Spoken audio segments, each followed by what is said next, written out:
శ్రీ విష్ణు రూపాయ నమ శివాయ. శ్రీ విద్య ప్రేక్షకులకి ఈరోజు స్వాగతం. ఈరోజు మనము మేషరాశి వారికి 2026 సంవత్సరం ఎలా ఉండబోతుంది ఇప్పుడు మనం తెలుసుకోబోతున్నాము. ఈ రాశి ఫలాలు ఏవైతే ఉన్నాయో గోచరం లోపల నడుస్తున్న గ్రహస్థితి ఆధారంగా అయితే నిర్మితం చేయడం జరిగింది. అంటే గోచరం లోపల దేవుగురు బృహస్పతి గోచరం, శని గోచరం, అలాగే రాహుకేతు గోచరం అనుసారంగా చేయడం జరిగింది. మీకు నడుస్తున్న మహాదశ, మీ జాతకంలో ఉన్న గ్రహస్థితి చూసుకొని ఈ సంవత్సరం మీరు తెలుసుకోవడానికి ప్రయత్నించండి. రెండోది, ఈ సంవత్సరిక రాశి ఫలాలు తెలుసుకునేటప్పుడు ఒకటి లగ్న రాశి, రెండోది చంద్ర రాశి, రెండుని కలిపి చూడడానికి మీరు ప్రయత్నించండి. మూడోది, మీ జాతకంలో ఉన్న గ్రహస్థితి పైన గోచరం లోపల ఏమైనా గ్రహాల గోచరం నడుస్తుందో చూసుకోండి, తెలుసుకోండి. ఎందుకంటే గోచరంలో నడుస్తున్న గ్రహాల ప్రభావం కూడా మీ జాతకంలో గ్రహస్థితి పైన చాలా పెద్ద ఇంపాక్ట్ అయితే తప్పకుండా ఉంటుంటుంది. ఓకే, ఇక ఇప్పుడు ఎలా ఉండబోతుంది ఇప్పుడు మనం తెలుసుకుందాం. ఇది ఫస్ట్ పార్ట్ ఉండబోతుంది. సెకండ్ పార్ట్ నేను తర్వాత రిలీజ్ చేస్తాను, ఎందుకంటే ఫస్ట్ పార్ట్ లోపల క్లుప్తంగా చెప్పబోతున్నాను. సెకండ్ పార్ట్ లోపల మీకు ప్రతి నెల లోపల ఏ డేట్స్కి జాగ్రత్తగా ఉండాలి ఆ డేట్స్ కూడా నేను మీకు చెప్పబోతున్నాను. అప్పుడు మీరు కొద్దిగా జాగ్రత్తగా ఉండాల్సిందే. రెండోది ఏంటంటే సెకండ్ పార్ట్ లోపల కొన్ని ముఖ్యమైన విషయాలు అయితే మనం మాట్లాడుకోబోతున్నాము.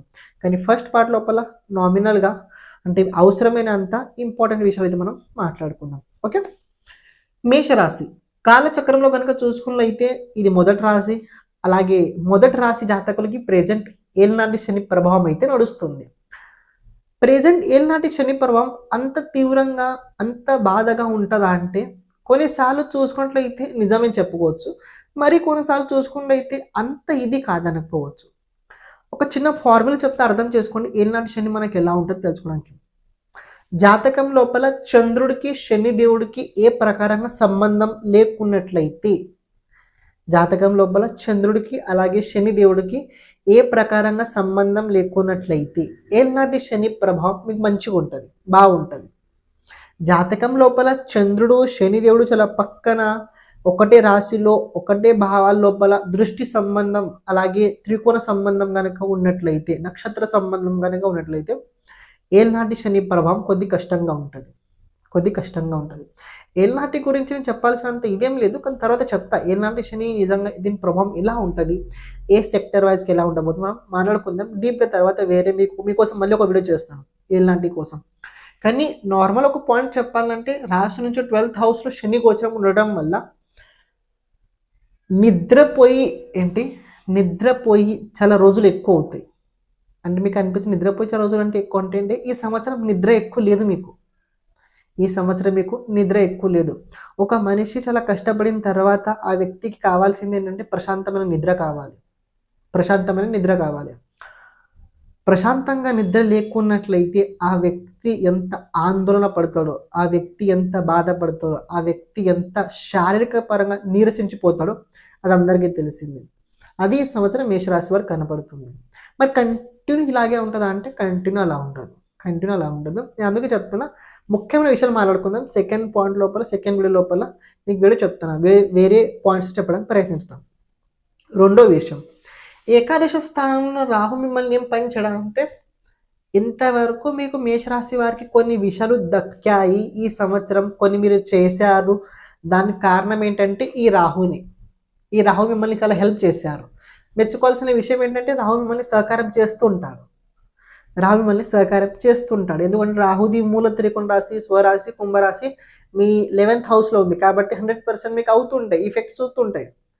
కానీ కొన్నిసార్లు ఏమో తెలుసా, అన్ని మన జీవితం లోపల కళ్ళ ముందు ఉన్న కనిపిస్తున్న మన అటు ఇటు తిరుగుతున్నా కూడా దాని నుంచి మనం సరిగ్గా ఆనందం ఉండలేకపోతుంటాము, దాని నుంచి మనం సంతుష్టంగా ఉండలేకపోతుంటాము.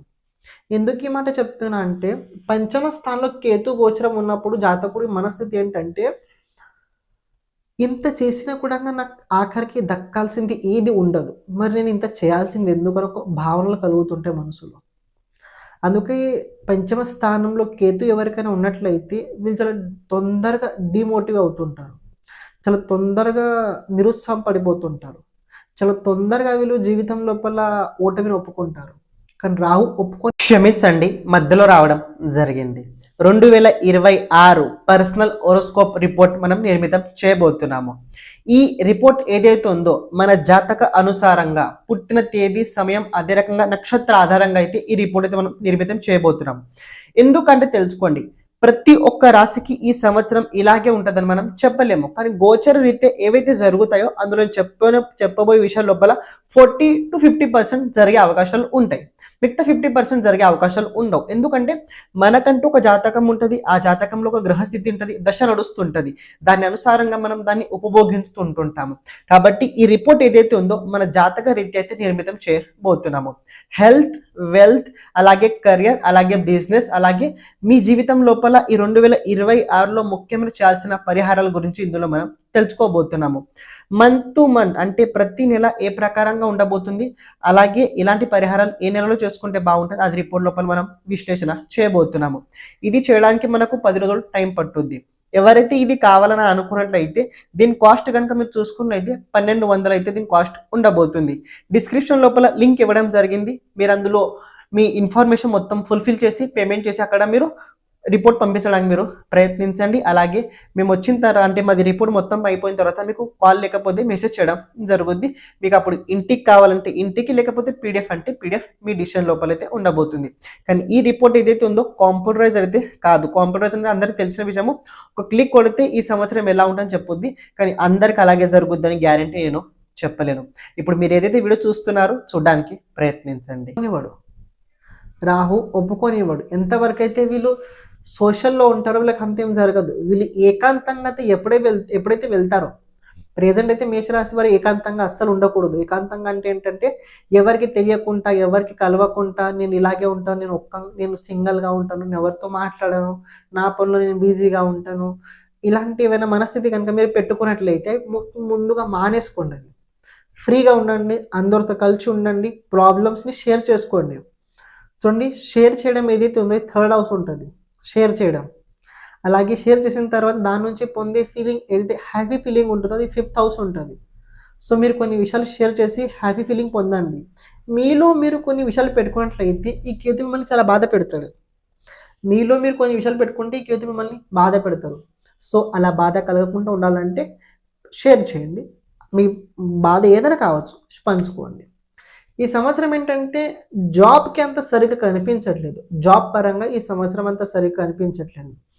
నేను ఉన్నది ఉన్నట్టు మాట్లాడతా, కాబట్టి భయపడే ఉద్దేశం అయితే నాది అస్సలు కాదు. మిమ్మల్ని భయపెట్టాలి ఏదో నేను అలా అస్సలు ఉద్దేశం కాదు. ఉన్నది చెప్తున్నా, మీరు అర్థం చేసుకోవడం ప్రయత్నించండి.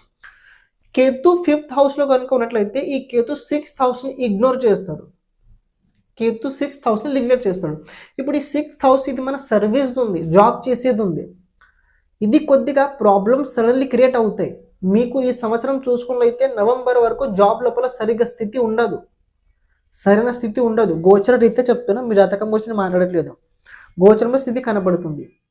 ఆఫ్టర్ నవంబర్ తర్వాత ఈ సంవత్సరం జాబ్ లోపల మంచి యోగం కనబడుతుంది. అంటే మేబీ ఇలా కూడా అవ్వచ్చు మీరు అక్టోబర్ వరకు ఏదైనా కోర్స్ నేర్చుకోవచ్చు, సెల్ఫ్ డెవలప్మెంట్ లోపల చాలా బిజీ ఉండవచ్చు. ఒక మంచి పరిస్థితి మీలో మీరు డెవలప్మెంట్ చేసుకున్న తర్వాత అప్పుడు మీరు జాబ్ కోసం వెళ్ళవచ్చు. అప్పుడు మీకు దక్కే అవకాశాలు ఉంటాయి. సో ఎప్పుడు మనం నెగిటివ్ ఆలోచించకూడదు, బి పాజిటివ్ ఉన్నట్లయితే మనకి హెల్ప్ అవుతాయి. కానీ దేవుగురు బృహస్పతి మీకు సహకారం కూడా నడుస్తుంది. దేవుగురు బృహస్పతి మీకు సహకారం కూడా నడుస్తుంది. మీరు ఎంత సేవా భావన మనసులో పెట్టుకొని ఉంటారో, ఎంత దేవుడు కావచ్చు, ఆశ్రమము కావచ్చు, గుడి కావచ్చు, లేకపోతే సాధక ఉపాసన కావచ్చు, ఆధ్యాత్మిక పరంగా మీరు ఎంత ఉంటారో, శారీరక పరంగా ఎంత సేవ చేస్తారో, ఆశ్రమాలు కావచ్చు మంచి చోటు, మీకంత శారీరక పరంగా అలాగే మానసిక పరంగా ధైర్యం ఇవ్వడానికి దేవుడు మిమ్మల్ని ఏదో ఒక రూపంలో ఎవరో మీ దగ్గర పంపిస్తూనే ఉంటుంటారు. అలా కాకుండా మీ సెల్ఫ్ ఈగోలో కనుక మీరు వెళ్ళినట్లయితే, ఎందుకంటే మేషరాశి వారికి ఈగో ఎక్కువ ఉంటుంది, నాకు తెలుసు, అది అందరికీ తెలిసిన విషయం. ఆ ఈగోలో కనుక మీరు వెళ్ళినట్లయితే ప్రాబ్లమ్స్ అవుతాయి. ఎందుకంటే ఒక విషయం తెలుసుకోండి, ఈ సంవత్సరం ఇప్పుడు అంత బాధ నేను చెప్పట్లేదు. కానీ నవంబర్ తర్వాత రాహుకేతు సంబంధం 4th దశలో వచ్చిన తర్వాత ఫ్యామిలీ లోపల కొన్ని డిస్ప్యూట్స్ అవుతుంటాయి. అవి నవంబర్ నుంచి మొదలవుతాయి. కానీ దాని గురించి కూడా మాట్లాడేసి ఇది కాదు, టైం కాదు. సో అంతవరకు మీరు కొద్దిగా ఉంటారు, బాగానే ఉంటారు. ప్రతిరోజు దేవాలయంకి వెళ్ళి దర్శనం చేస్తుండండి.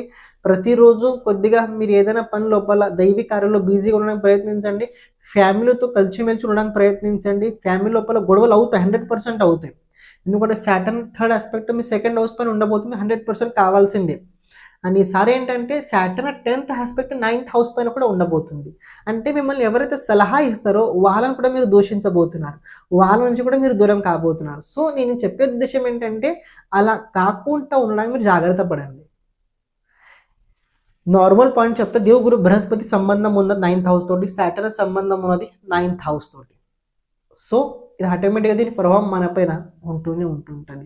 సో మిమ్మల్ని ఎవరైతే మార్గదర్శనం చేస్తారో వాళ్ళని గట్టి పట్టుకొని ఉండండి, వాళ్ళ మాట వినండి. ఏ పని చేసినా వాళ్ళ అనుమతి ఆజ్ఞతో చేయండి. అంటే వాళ్ళు మిమ్మల్ని అధికారం శాసించట్లేదు, మీరు మీ జీవితాన్ని వాళ్ళ దగ్గర కొద్దిగా చెప్పారు అంతే. ఇది తెలుసుకోండి.